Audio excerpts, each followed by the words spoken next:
Malaysian Prime Minister Dr. Mahathir Mohamad says his government has fulfilled 40% of its campaign pledges. The comment came during a national address marking the first anniversary of the election of his Pakatan Harapan coalition.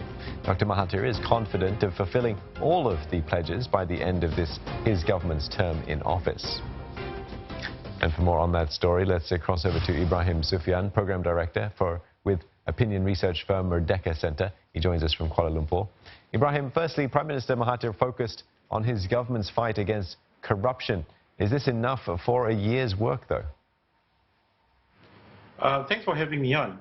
The fight against corruption is certainly an important plank for this coalition's election promise. And the government has made, I would say, tremendous progress in terms of showing the fight against corruption. And I think the public really appreciates that. And we have seen the spectacle of former Prime Minister Najib being taken to court to answer for the irregularities that took place under his watch. And we think that these are still early days, that I think more will be done in the coming year. And we are seeing almost on a daily basis right now, people from the bureaucracy that have been found to be accused of corruption are being taken in. And we think that this is a positive step and it will work in the end.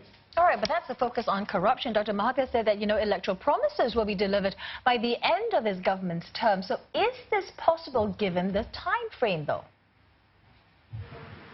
Well, it is a challenge because while the fight against the corruption problem is, an important part of their campaign manifesto, the public at large is looking at how they will manage the economy, how they will address the issue of stagnant wages and rising cost of living. To some extent, I think the recent developments here in Malaysia, the loss of by-elections, and also the ratings that they have given themselves, does indicate that the government do understand expectations of the people and will work towards it.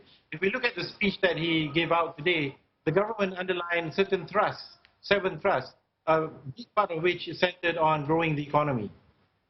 Now, he did also mention in his speech, or not so much mention, had some strong words for, in fact, ethnic and religious politics in Malaysia. How is this going to sort of sit with Malay voters? Well, by and large, Malay voters are quite pragmatic. If the government is able to address the issues related to the economy and issues related to reducing the inequality gap between urban areas and rural areas, upper and lower income Malaysians, then I think people will have less focus on issues related to race and religion and be focused on what the government is delivering to them. Right now, what we're seeing in Malaysia, likewise in many other countries around the world, is that many Malaysians do not feel the fruits of globalization, and that's feeding a sense of anger and also disappointment that gives room for demagogues and people who are pushing the race and religious agenda to have some traction with the public. So I think jury's still out there. Our surveys show that the people are still willing to give time for the government to deliver on their promises.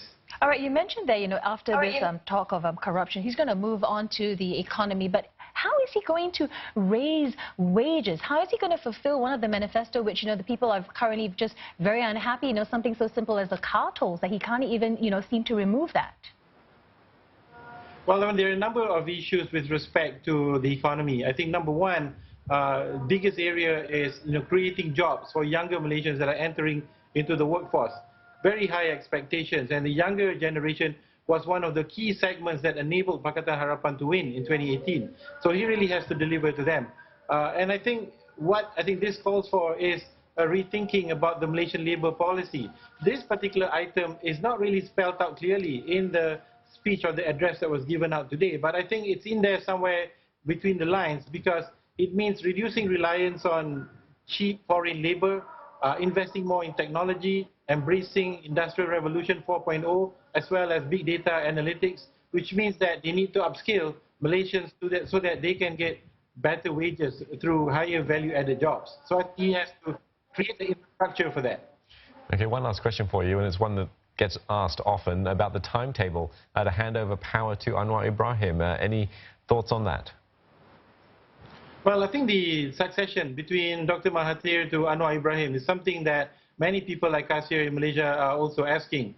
Dr. Mahathir has tried to put this to rest by saying that, it will happen, it's a matter of time. But I think between the two gentlemen, I think they have to work out the time frame. What's very clear is that Dr. Mahathir, at this point in time, has a very clear agenda in terms of he wants to take the country to. So I think he's leaving a lot of the details of politics on the side for the moment. And when Pakatan Harapan came into the picture last year, the general understanding that was Dr. Mahathir would step out after about 2 years, and then Anwar Ibrahim step in. I think that arrangement roughly is still there, but we don't have any details to speak much about it. I think we will see how things unfold for the coming year when it gets closer to the transition date. All right, many thanks for your thoughts this evening. Ibrahim Suffian from Merdeka Center.